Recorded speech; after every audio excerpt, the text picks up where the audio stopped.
Harry's list of demands? So we've got 3 things on this wish list, supposedly, that would precipitate a possible reunion with King Charles. The first thing would be a reinstatement of... The tension around Buckingham Palace was thick enough to cut with a knife the moment news broke. Prince Harry was coming back, but this wasn't a joyful homecoming. Oh no, whispers spread fast. Harry wasn't arriving alone. Rumors swirled that Archie and Lilibet were with him, the very children whose royal ties have been clouded in secrecy and speculation since birth. And then came the jaw-dropping revelation. Harry wanted to take them inside Buckingham Palace, right into the heart of royal power, for a reunion with the family. But instead of warmth and welcome, he was smacked with a thunderous rejection. King Charles himself, we're told, shut down the request without hesitation. A flat-out no. For Harry, this wasn't just a father refusing his son. It was the King of England putting his foot down. It was Charles reminding his wayward duke that his grip on royal relevance has slipped through his fingers. Harry may have pictured this as a tender family moment, a chance to reconnect. But Buckingham Palace doesn't run on emotions. It runs on centuries of tradition, protocol, and power. The security for Meghan and Harry. We know that this has been a core issue for Harry in terms of not only his relationship with the royal family, but anytime he's come to the UK. Of course, he had that court battle that he lost with the Home Office over security, supposedly. And once again, Harry showed just how clueless he is about the monarchy he so dramatically abandoned. Trying to bypass strict royal procedure, he exposed his arrogance. Did he really believe his father would bend protocol just for him? This is the same Harry who slammed the institution on global stages, signed multi-million-dollar Netflix and memoir deals, and cashed in on his royal name. And yet, here he is, expecting his children to waltz into the palace halls as if nothing happened. Hypocrisy doesn't even begin to cover it. He wants the perks of royalty without shouldering any of the responsibilities. The truth is, every move he makes is haunted by 2020. Meg's sit wasn't just an exit, it was an explosion. He and Meghan didn't quietly step back. They torched the monarchy on live television, telling the world how cruel and cold the firm supposedly was, all while pocketing millions from their grievances. The top of his list is that he wants that to be reinstated. I mean, I think at this point it would have to be just paid for by the king personally, because there would be no way for them to reinstate it through the, I guess, the sovereign grant or anything. It would have to come from Charles. Second on the list. They ran off to California, leaving chaos in their wake. And yet, years later, Harry acts stunned when the palace doors don't swing open for him anymore. His repeated attempts to insert his children into royal spaces feel less like heartfelt parenting and more like a desperate ploy to cling onto a legacy he willingly threw away. And what about Meghan? Her silence here is deafening. While Harry fumes in Britain, Meghan sits comfortably in California, far from the palace walls she once tried to conquer. Some say it's strategic. She knows her presence would only make things worse. Others suggest she's letting Harry take the hit, distancing herself to protect her Hollywood image. Either way, that silence says more than words ever could. Behind the scenes, whispers are growing louder. Legal experts suggest Harry's move might be about more than just family bonding. Could this be a custody tactic? Bringing Archie and Lilibet to Buckingham Palace could help him argue that the UK is their legitimate base, even if Meghan resists. If that's true, then this isn't just a family squabble. This could explode into one of the messiest custody battles in modern history. California versus the Crown. Is that Harry wants guarantees that his privacy will be protected.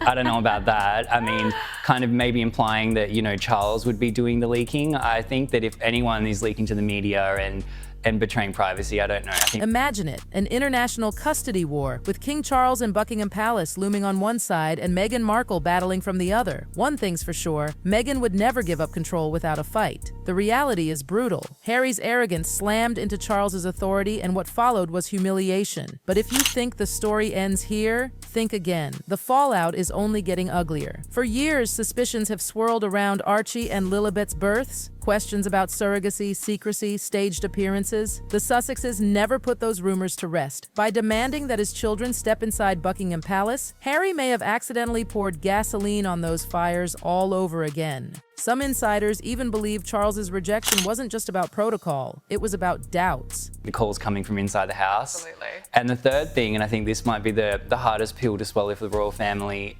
Harry wants full royal treatment for himself and Meghan. No. Curtsies, bows, HRH. No. It's a toll, yeah. Why should the palace embrace children whose lineage has never been transparently confirmed? No DNA tests, strange hospital secrecy, staged photographs. It's all added layers of suspicion to Archie and Lilibet's place in royal history. Once dubbed the People's Prince, Harry now looks like a figure of ridicule. The British tabloids had a field day, plastering headlines like "The Duke denied" and "Charles says no to Harry's kids." Social media was even more vicious, mocking Harry for trying to strong-arm his way back into a monarchy he publicly trashed. And this humiliation? It isn't private, it's global, raw, and unforgettable. Harry thought he was securing his children's future. Instead, he made the trip all about his own downfall. A tall task, I don't know, I don't really see this one. I can't see the king going for this, but I mean, supposedly that's his list, 3 things.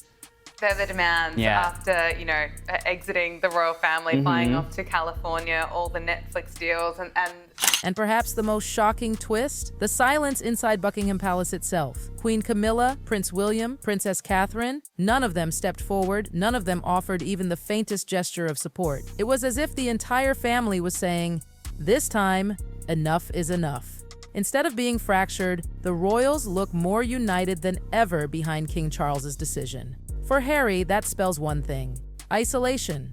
For the monarchy, it's a powerful declaration that the chaos of the Sussexes will no longer be tolerated. But don't think for a second Meghan won't seize this rejection and twist it to her advantage. Analysts are already predicting she'll spin it into her next Netflix sob story or sprinkle it into some future interview, painting herself as the eternal victim of royal cruelty. She's always been skilled at playing the sympathy card. The problem? The world is changing. People are growing weary of her endless complaints. If Meghan pushes this narrative too far, it could backfire badly, cementing her reputation not as a wronged woman, but as a manipulator, someone who thrives on drama. And the memoirs, my goodness. Right. Now, ex-royal butler Grant Harold has shared new details about Harry's romance with Chelsea Davy, including their secret double dates with Will and Kate. Now, of course, what do we think how Meghan Markle will be feeling with these revelations? Is she...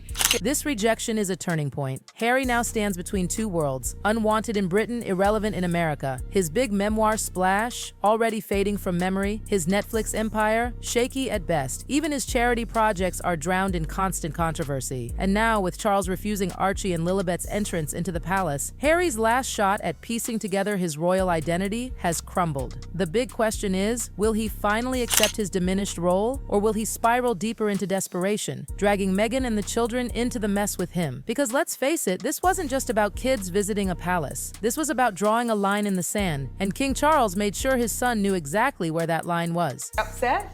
I don't think Meghan would like these new details. So, of course, Grant Harold recently released a book, which we talked about. He spoke a little bit in the book about the relationship with Chelsea, but he actually has become even more candid since the book's come out. So he was at a release party for the book. That rejection was more than symbolic. It was a warning. Harry can't cross that line anymore. He can scream, he can scheme, he can fume, but nothing changes the truth. Since 2020, Harry has been an outsider by choice. And worse, he didn't just step away, he burned the bridge behind him. Now, as the gates of Buckingham Palace remain locked tight, the reality is brutal. There's no going back. Harry thought he could stroll in with Archie and Lilibet, thinking sentiment would trump sovereignty. Instead, he was smacked with a harsh reality check, denied, rejected, humiliated in the very country where he once wore the crown of the People's Prince.